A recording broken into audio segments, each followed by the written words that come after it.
broadcast network, AFTERBUZZ TV. Over 20 million weekly downloads in over 150 countries, and your #1 source for after-show entertainment.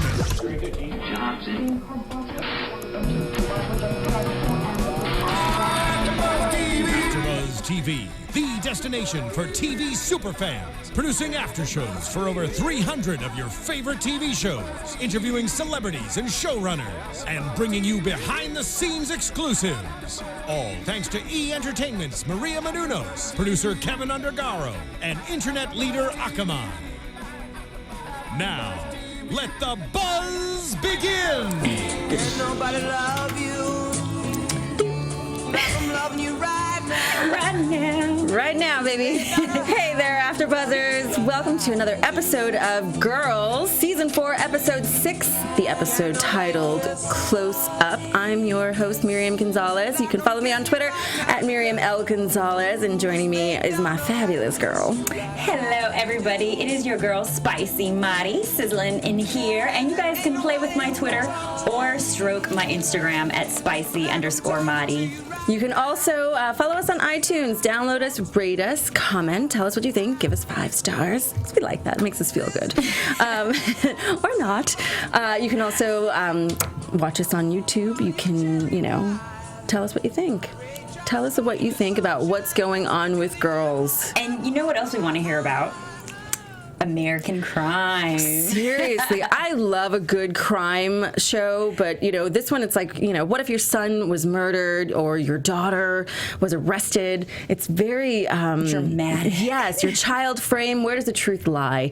One crime can affect so many lives in this television event of the year, and so we're talking about ABC's groundbreaking new TV series American Crime, which premieres Thursday, March 5th at 10/9 Central, of course, on ABC. So after you've watched, be sure to join film critic and radio personality Elvis Mitchell, host of American Crime Podcast, and he takes in-depth look at the ABC show.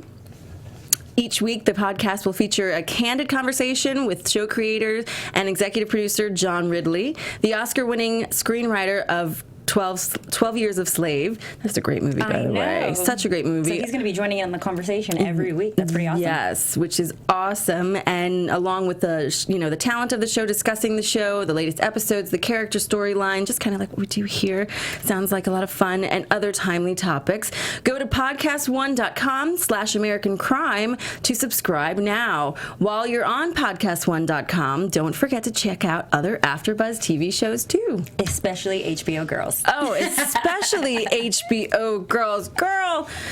Oh, these girls. Today's episode. First of all, I love me. Definitely racy. Yes, I love me, my little Shoshana. She's really trying to get out there in the world and establish a career, but she's having the hardest time doing it because she's only had 4 jobs and they're more like activities. No, it's not her job history that's making it hard for Shoshana to land a job. It's her big mouth and her inability to just shut the F up. She keeps running her mouth, speaking her mind. If she doesn't like a product that she's supposed to be marketing, you don't tell the creator and CEO that you don't like the name of it. You can't change the product. No, or that it smells like Badusi.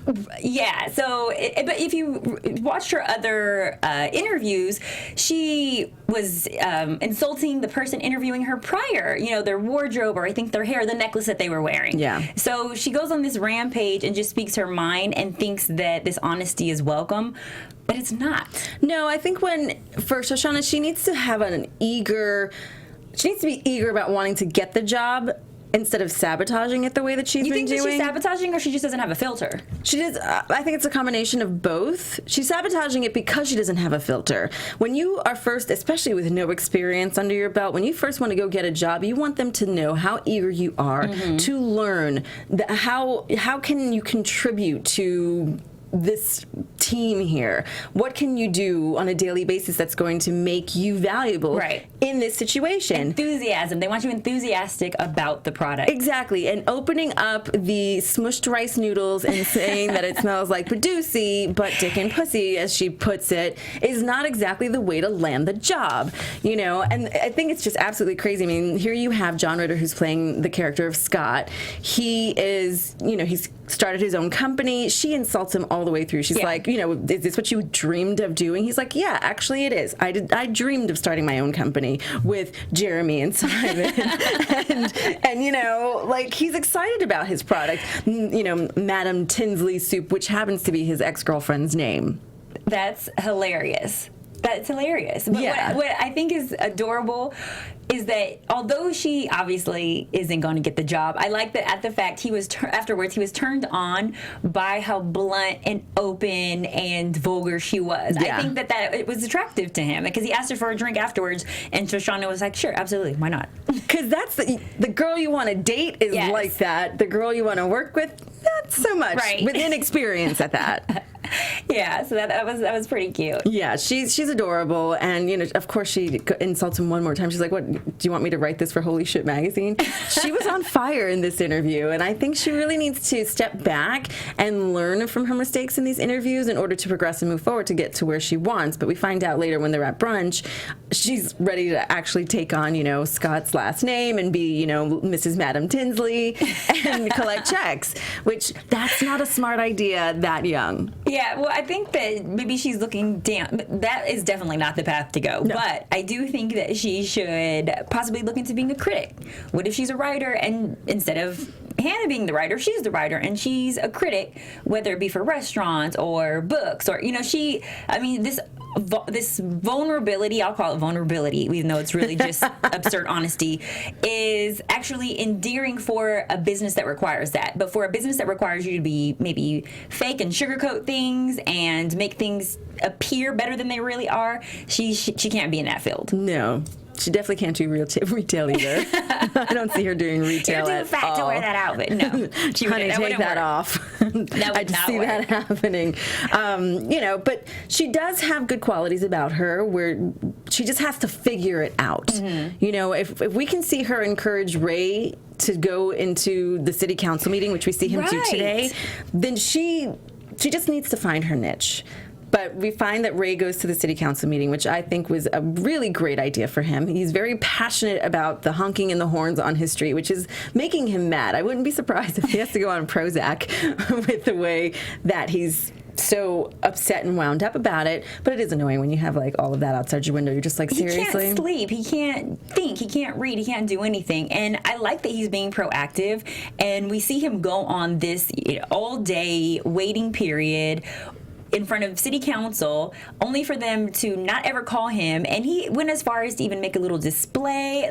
I thought that was so cute. His model that he made was better than probably like most architects do for like big meetings. It was detailed with pictures and cars and how the cars were chaotic on the model. Yes. Like they were all having accidents. For that though, you know, it just makes me think that Ray is not applying his energy in the right direction. But at the same time, you know, he goes in front of them. They almost dismiss, but he stands up for his rights, and he's like, no, I was on the docket. I want to be heard today. And in the course of that, sees that the council doesn't have it together. They all have their own issues. They're unprofessional. You know, they don't ever get anything accomplished, and they start attacking one another. They do, and I can see how they would want to dismiss the council meeting so early. I mean, you do have a lot of... It's a whole day of bitching and complaining is what it is, and it's an older crowd. Yes, but it wasn't that they were dismissing it early because the head person said, hey, I have to get out of here early. I have something I have to do. So it wasn't even a professional reason like, hey, you guys, we have an event. We're going to dismiss early. It was the main person had something to do, so he wanted to dismiss it. What I'm getting at is the fact that, you know, you have them talking. I see that these conversations that they're having are going in circles and lasting longer than they should. They need to take a vote and get something accomplished. Yes, now they I sound like definitely Ray. I'm like, no, order. We need this. I object, Your Honor. He's taking umbrage. He's taking umbrage. That's what Ray did, and I like that he did because he simply says, he's like, the one older man. He's like, is it so hard to put lights in the library so he can read? These are simple little things and tasks that they have money probably to do that they're not utilizing for. And if they just take the time to do it, things can be done. Ray's probably asking for is a turn signal on his street to stop the honking. Right. I have that feeling. Well, they revealed someone's having an affair, someone's stealing money from the budget, someone's an alcoholic. I mean, they just were putting each other out there. Husbands in prison. So this was the perfect opportunity for the next light bulb to go on, ding, ding, in Ray's head, like, you guys are worthless. I need to step up. And, the first thing I thought of before they showed him at his computer, I was like, he should be a lawyer. Yes. Oh, my God. He would be amazing at that. He would be a great litigator. That's what he would be. He would, because he knows how to make a great argument. He knows how to back it up with evidence, and he won't back down. And he thinks he's absolutely right. Yeah. He should be a lawyer.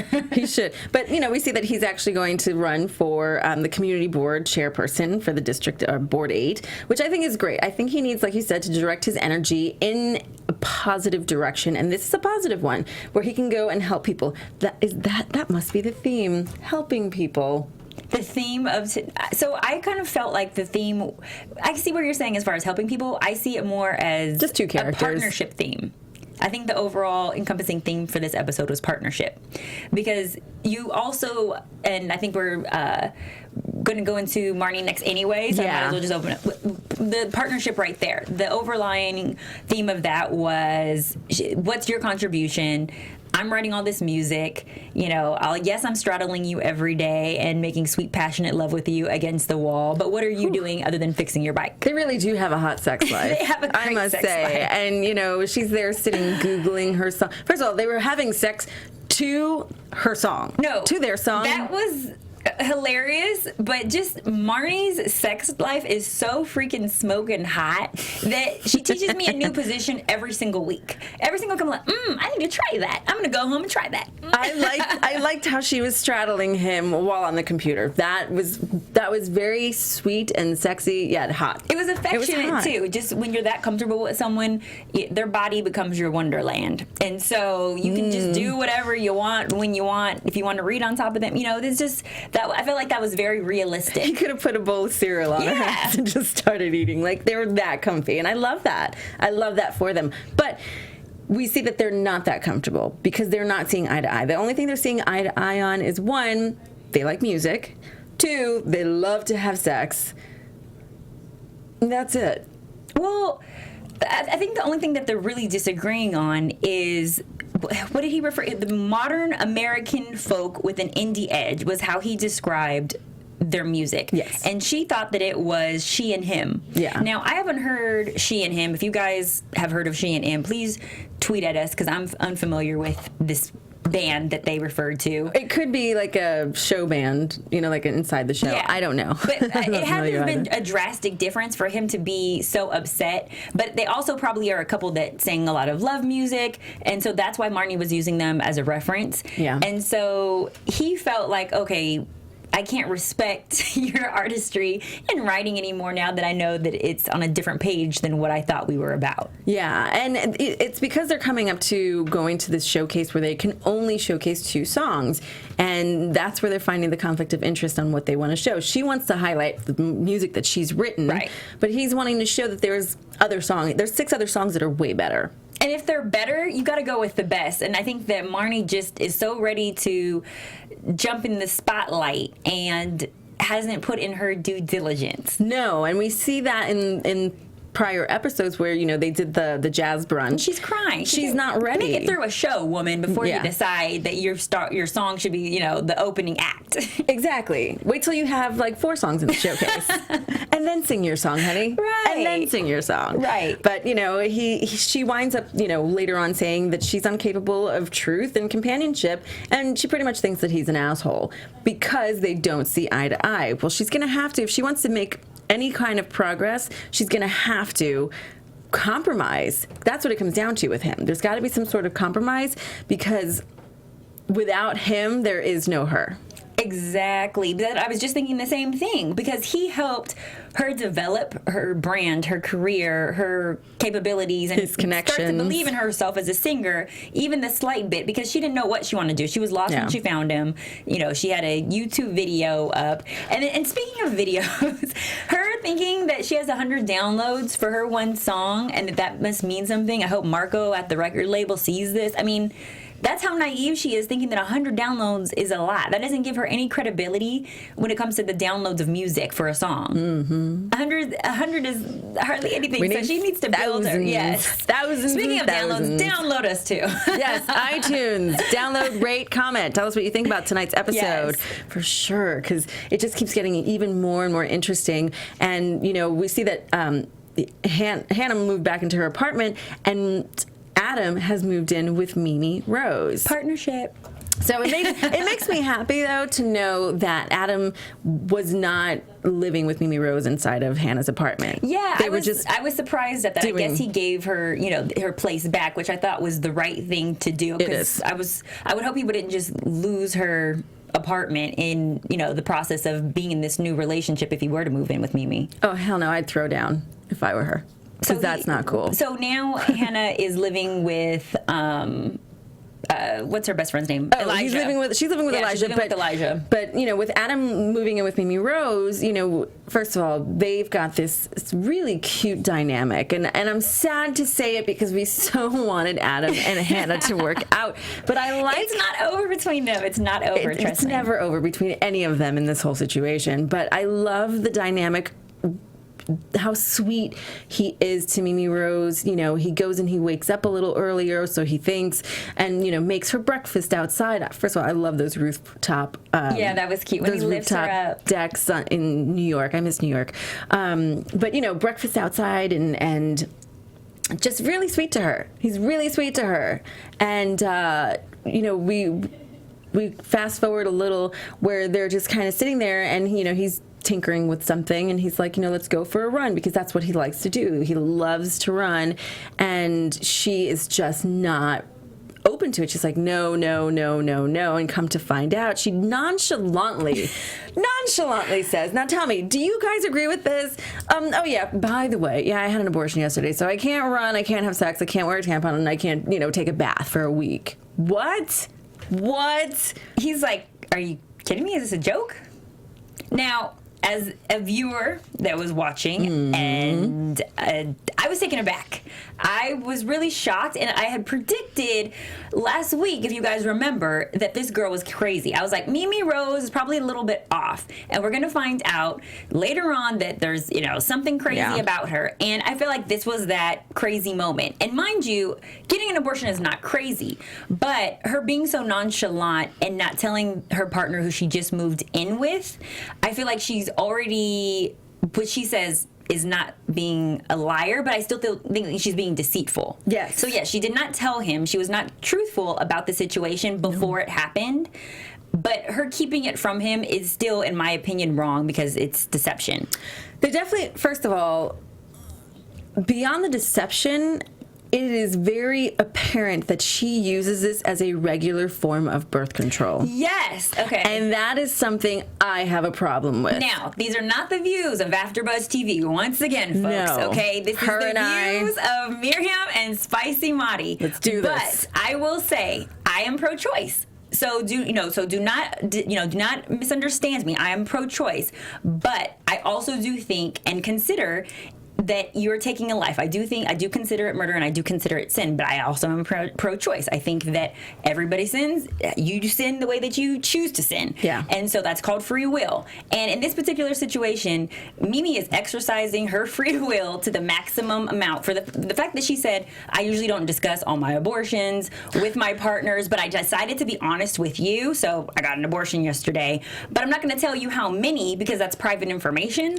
What? First of all, never ask the question to that of which you do not want the answer. Let's start there.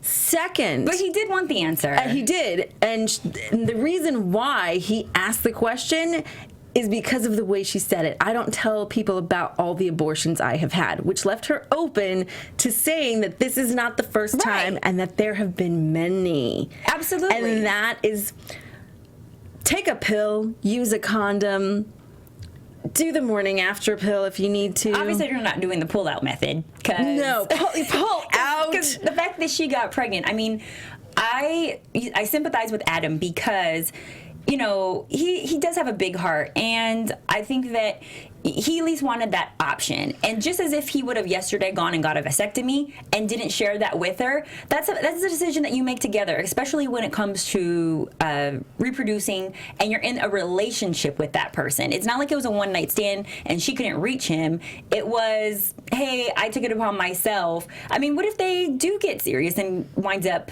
getting married? I mean, they're living together now. I mean, he did, you know, she said that, she's like, why should I tell you we've only been dating for 7 weeks? I mean, first of all, they moved in together after 7 weeks, which we were trying to figure out. Which is a life-changing decision as well. Yeah, and then he's like, well, my parents got married after 1 week. Now, with that being said, it just dawned on me that he may be a little extra sensitive. One, he really cares about her. He really likes her. And we see that type of dynamic. But Caroline is very pregnant. His sister is very, very pregnant. Oh, great point. And so it's like, oh, well, look at how happy Caroline is. Look at how normal she's somewhat turning out to be. That. That's a great point. And to bring life in, like, what a beautiful thing. And for Mimi Rose to take that option away from him, not cool. Well, you bring up Caroline, and she reminded us, which she always does, that, you know, Adam is somebody who likes to be needed. That's important to him. He needs to be in a relationship with someone he can take care of.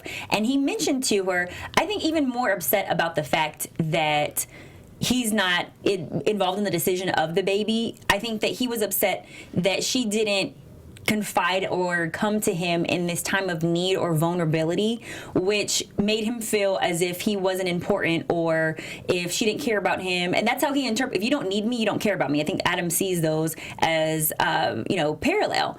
And so for him, it was, you never need me. You never come to me. You don't invite me to your events. You don't care about what I think about how you look. I mean, what kind of woman are you? You know, that's pretty much what he was saying. Because most women do care about their partner's opinion. But she is trying to exercise this whole, I'm independent. I don't need you. I just like having you around. I like this topic, needing versus wanting. And, you know, the fact that Mimi Rose pointed out, she's like, I want you, and that's a pure feeling versus me needing you. When you need someone, it can become very taxing. Yes. You can pull away from the yum of what you guys have together. And because she doesn't need him, there is none of that, which is why he's so sweet to her. Why their dynamic is so yummy, minus the abortion stuff. You know what I mean? Like, that, I can see them working out. First of all, she does need to share some information, especially something so big like that. Now, mind you, I'm not going to ask you how do you think I look every time I walk out the door? That's fine. Yeah. That's fine. What I'm doing at work, most guys don't want to know that crap anyway. How was your day? Oh, honey, well, my day was this, that, blah, blah, blah. They tune you out. Well, you still should, but no, that is information that you should share, because when you start to feel like your partner doesn't care about that information, you stop, you close off and you start sharing it with other people. I'm saying detailed. How was your day? My day was great. Work was fine. You know what I mean? We're working on blah, blah, blah. We had a great girls show tonight. I don't need to go into detail. You know what I mean? Let me tell you about Mimi Rose's abortion. Exactly. No, I get it. Exactly. I get it. I understand exactly what you're saying. I do. I totally get that. But at the end of the day, I think that Mimi Rose is very impulsive. and she makes impulsive decisions, just like moving in with him. Now she's having an abortion because this is their form of, or her form of, birth control. What's to say that she doesn't get pregnant next week and the next month and the next month and keep doing that and making that decision on her own if she doesn't think that she owes him at least that much of respect? Okay, now devil's advocate. And this is of my looking on the other side of the street, and me personally, I don't know how I'd handle this situation, but then again, I wouldn't put myself in this situation. You wouldn't move in with Adam after a month? I wouldn't move in. I wouldn't be having unprotected sex like that. You know, just like he said, I've never gotten anyone pregnant. This would not be me in this situation. So, with dating someone for only 7 weeks, being Mimi Rose, if I was Mimi Rose, would I want to have that conversation with someone after 7 weeks?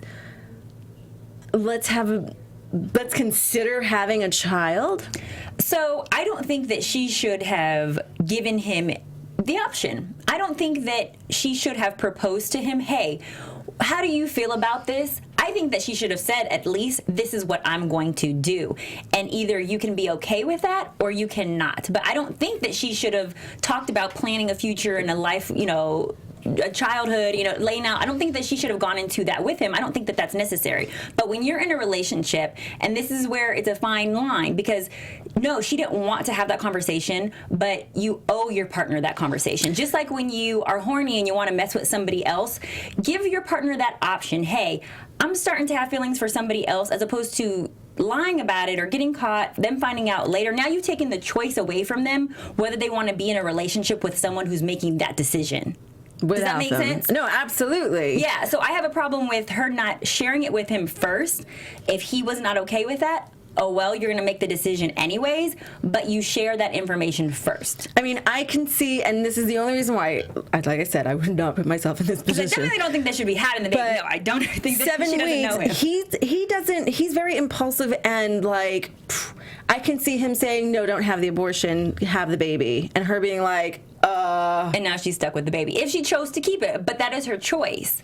It's still, at the end of the day, it's still her choice. She just didn't want to have to deal with Adam's mouth about it. She already had her mind made up. She just didn't want to have to deal with the work involved with having to be honest and explaining to someone her point of view. She didn't want to have to justify what it is she was doing or be made to feel bad about it. No, and I can see why. I mean, she pretty much says to him, she's like, what are we going to do? We're going to put it in your toolbox and feed it sardines? Like, I think that she rationalized where they stand, where they're at, how not so stable they are.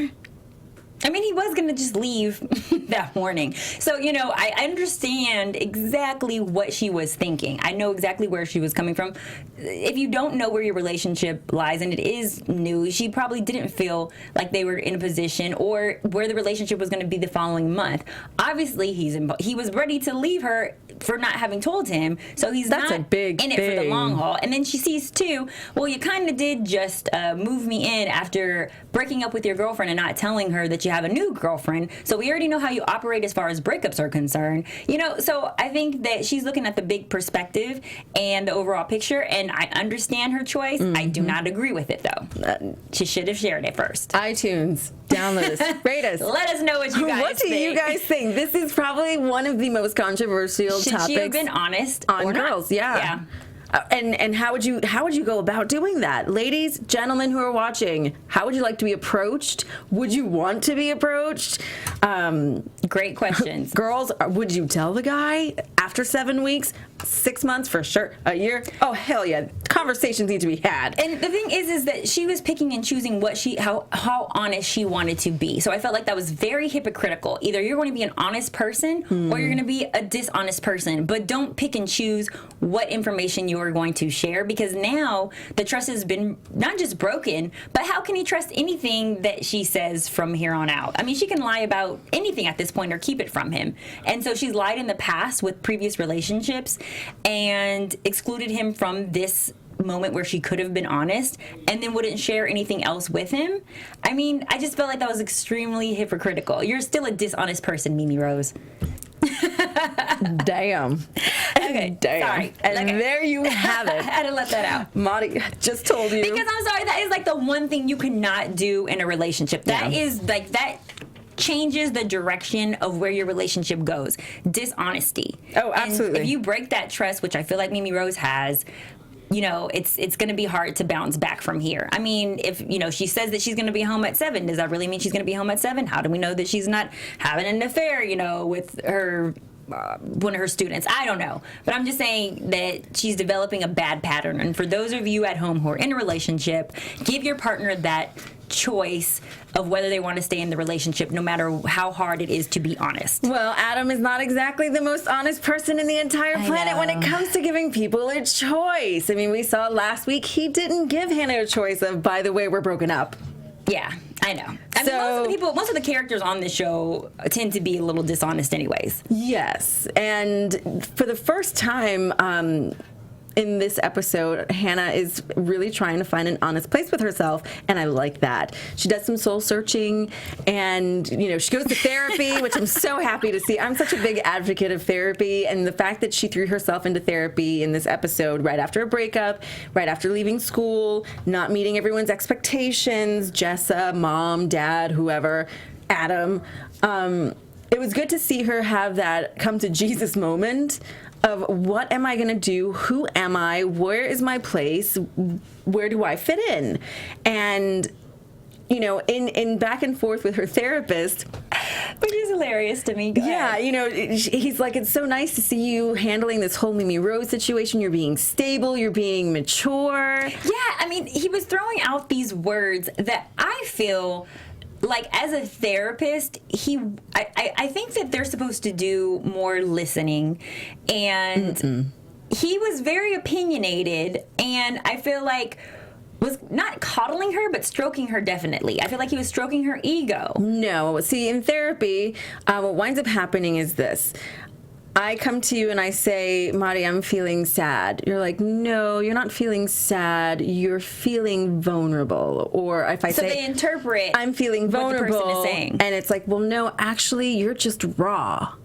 You're just going through this. They know human behaviors better than like you and I can comprehend why we're feeling this way. Okay, so he was dissecting her situations. And making it sound like, let's give it a positive spin versus let's keep you in a negative. Ah, okay. So in therapy, the key to therapy is to heal.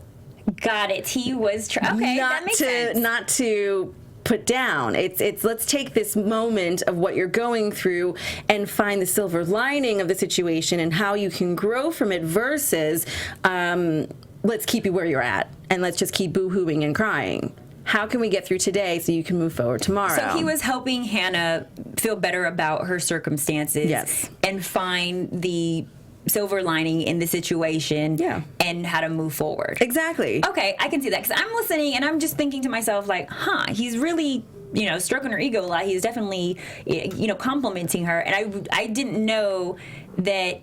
I didn't interpret it the way that you did, so I'm happy that you gave me, you know, that insight on it. Think of it this way. When Hannah was last in therapy, why did she get thrown into therapy?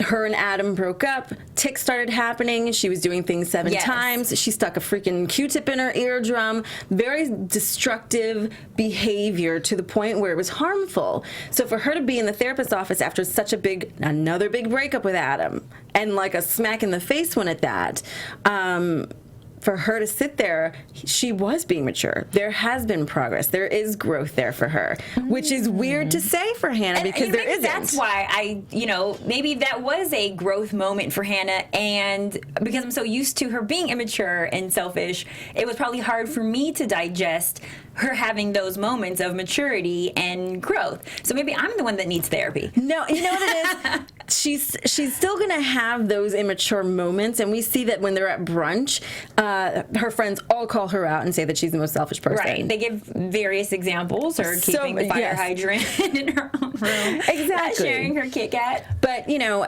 in you don't grow 100 or 200% overnight. It's little pieces at a time. It's like, okay, what can I do today to better myself? At least one thing. So do you think that the therapist's interpretation of Hannah wanting to help people was accurate? That is what this trying to please people came from? I'm not sure if it was accurate, but it definitely pointed her in a direction that was more positive for her to figure out if that is the case. Because it's like, what did she say? Writing helped with change, and that's why she liked writing. And it changed her opinion and her views on the world. So that helped her, which in turn she wanted to help the world. Yeah, actually, yes, I think he did help her pull that out. And, the fact that she's a people pleaser. Is she a people pleaser? She definitely, no. Because I feel like Hannah is very self-involved and doesn't think about anybody but herself when she's doing things. I don't think that she is aiming to please people. I think that she's aiming for the self-gratification you feel when you please people. And they brought up great points about certain people who do things that they say are, for kindness or being altruistic, and really it's because they like that high or the glorification that you get. And it's funny, that's the funny twisty thing in therapy. For Hannah, she's saying, I'm a people pleaser. The therapist in his mind is saying, not so much. So how can we spin this so you feel like you are, because you're in therapy and we want you to grow from this? So I think there's that, in therapy there's a balance, and then it's like, how can we spin so you don't feel like you're spinning to have it in a positive direction, which is where, it's like, well, if you want to help people, how can you help people? And that's where we find her later on going and having a brunch with her friends, and which I love how Jess is like, what am I having, brunch with a bunch of animals? I mean, they really just are wretched to each other. I love it. I absolutely love it. But, she starts to realize, she's like, okay, well, what can I do to help people, that's not selfish? Because everyone called her, says that she's selfish, and I love Elijah. He's just so mean. He's like, well, based on the way you look, and they start threw out so many different things. I didn't know what half of it. I'm like, what? Oh no, they were great. Killed in a Lifetime movie. What did he say? Shoshana said clog model. And Jessa was like a clockmaker. They were just throwing out some random stuff, and the fact that Elijah actually said, you can pretty much teach, and actually Jessica said it best. She's like, those who can't teach, or those who can't do, teach, and that's a valid point for Hannah. So the fact that she was able to have this epiphany and figure out that teaching might be the direction for her to go, versus let me sit and try to make this work even though I don't know what the hell I'm doing, I think that's a positive thing. And teaching is helping people. And if it's doing it based on something that you love, if she's loving, Jane Austen, if she's loving, Harding and all these different authors, and teaching little kids how to love it the way that she did, or teaching adults how to love it, well, not really adults, but like teenagers or whatever, whoever's reading that style. Been a long time since I've been in school. That style of writing, that's helping. And I think that for her would be very gratifying, because it's like, wow, if I can find a student or two or three that are just as excited about what I'm passionate about, then I'm winning. Then I'm absolutely winning. So I don't necessarily know if, because Hannah's a floater. I don't know how long this is going to last. We see her, walking into the school in order to, I think, apply for a job. I don't think she's applied yet. It looked like she had a resume in her purse and she was going to go drop it off, or maybe going in for an interview. But we see on the previews that she is possibly going to be teaching a class. I don't necessarily know if I would want her teaching my child, because I've watched Hannah develop throughout the years on HBO Girls. But just as far as, she's still very naive to me. And so I don't know if she's the best person for the job, but we need more teachers, and this is going to be something that I do think is healthy for her, or maybe we'll get her to the next step for understanding what it is that she wants to do with her life. I say let's get into predictions, because now I can just roll with that one. Let's just do some predictions. Okay. And now, your AFTERBUZZ TV Now, predictions. I have to agree with you. I'd be, to a certain degree, I have to say, I would be concerned about Hannah teaching my child. But someone who is, she can't do it, but she knows that she can or that she wants to teach someone how to do it or whatever. In the situations, is it Esquire or GQ Magazine? GQ Magazine. When she was working at GQ Magazine, she contributed more to that table than those scholars that were around her, than her peers. Okay. And so it'll be interesting to see what she does have to offer to teaching depending on what age she's teaching. Okay, she has no experience with kids. She's emotionally unstable. She cried over a box of cereal that Elijah ate. You know how many emotionally unstable teachers I had? I know, and guess what that creates? Little emotionally unstable children. No, you just leave it out the door and you focus on your passion and what you're good at. I feel like Math if Hannah was capable of separating that and not bringing her emotions and worries to work, but she's not. This is Hannah. Remember, she brings everything back to about Hannah. So I can just see the child like, hey, I don't understand what's going on, or I don't get this topic. And she goes on, a rampage about self. Yeah. So, I'm concerned, but at the same time, I'm kind of excited because it looks like Hannah is meeting one of the other faculty members, and something's hopefully going to get hot and heavy. And I'm so excited that Adam sees her at the art gallery because he is going to get a taste of his own money. He's going to see Hannah with another man. And Cha-ching. a slightly more successful one at that. Yes. Which, growth. It's time to grow. Let go, move on, grow. But what's going to happen is he's going to be jealous, and he's going to be jaded from the situation that just happened with Mimi Rose and the abortion, and Hannah's going to start to look real good right now, and he's going to have some regrets. Watch. We always want what we cannot have. Yep. And you know what? That's just, as I would say to kids, tough noogies. I'm sorry. You wanted it, you had it, you lost it. Move on. Next. With that being said. So I predict that Adam and Hannah are going to get into, Adam's going to be with Mimi Rose, Hannah's going to be with this new faculty member from school, but they're at the same time going to hook back up and cheat on both of their partners with each other. Watch. And you want to know why I think Adam will want to be back with Hannah? Why? Because there's going to be an underlying bubbling resentment with Mimi Rose over this whole abortion thing. I don't see him getting over it. She doesn't need him. She only wants him, which is great. Hello, most guys prefer that, I would think. But there's a resentment there that is going to start to show. And because Hannah is someone that needs him, and he knows that, obviously with her coming back, it's because she needed him. Yes, I see them coming back full circle. Yep, I predict that as well. Full circle. Totally see that. Just like, Shoshana and Ray, they're eventually going to come back full circle. We just need to get little Shoshana a job first and out of dreamland of marrying, Madam Tinsley. Maybe she will be Ray's campaign manager. You don't know? I could see that happening. That's a good prediction. Yes. I like that prediction.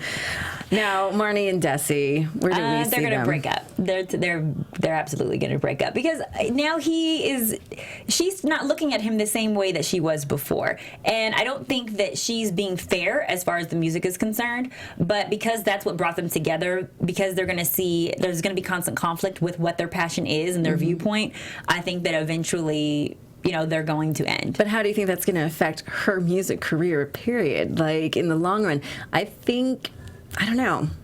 I think that if she pushes him away too soon, she can kiss her music career goodbye, because she's just Marnie. He's got more backing. He knows more people. Yeah, there but she's is more starting pull. to feel herself. And don't get me wrong, I don't think that she can stand on her own yet. I don't think that she is even business savvy enough in the industry to do that. But it might not necessarily end their music career. It just might end their relationship. So they can stay in a partnership as in the profession, but maybe not stay together as a couple. I don't know. Are they mature enough to stay together for the sake of their music career? That is the question. We'll see. We'll see if they can, work without sleeping together. This is why you do not mix business with pleasure. Nope. Ever, ever, ever. Never, never, never. Never shit where you eat. I'm sorry. You just can't. Okay, so... Yeah, I don't know. We'll see. We shall see where everyone goes. next week on Yes, Girls. and this episode was really good. I was pleased. Let us know what you guys think. Once again, download, go to iTunes, rate us, everything. Oh, And absolutely. You guys can play with my Twitter. Make sure you guys play with my Twitter and stroke my Instagram at spicy_Mari, SPICY_MARI. You can follow me on Twitter at Miriam L. Gonzalez or on Instagram at Miriam G1. And you can follow us here on AfterBuzz TV at AfterBuzz on Twitter. And we look forward to another episode of Girls next week. Join us for some more fun next Sunday Yes, so exciting. Find out what happens with all these crazy, crazy kids. These girls, crazy girls. Wait, I just had a thought. What if it wasn't Adam's baby? Oh, What if snap. It could have not been Adam's baby. Okay, sorry guys, but 8 weeks. That's possible. it might not have been his. iTunes, download us, rate us, tell us what you think. Do it now, do it now. All right, guys, until next week, join us the next Sunday for AfterBuzz. We will see you then. From executive producers Maria Menounos, Kevin Undergaro, Phil Svitek, and the entire AfterBuzz TV staff, we would like to thank you for listening to the AfterBuzz TV network. To watch or listen to other after shows and post comments or questions, be sure to visit AfterBuzzTV.com. I'm Sir Richard Wentworth, and this has been a presentation of AfterBuzz TV. Buzz you later. The views expressed herein are those of the hosts only and do not necessarily reflect the views of AfterBuzz TV or its owners or principals.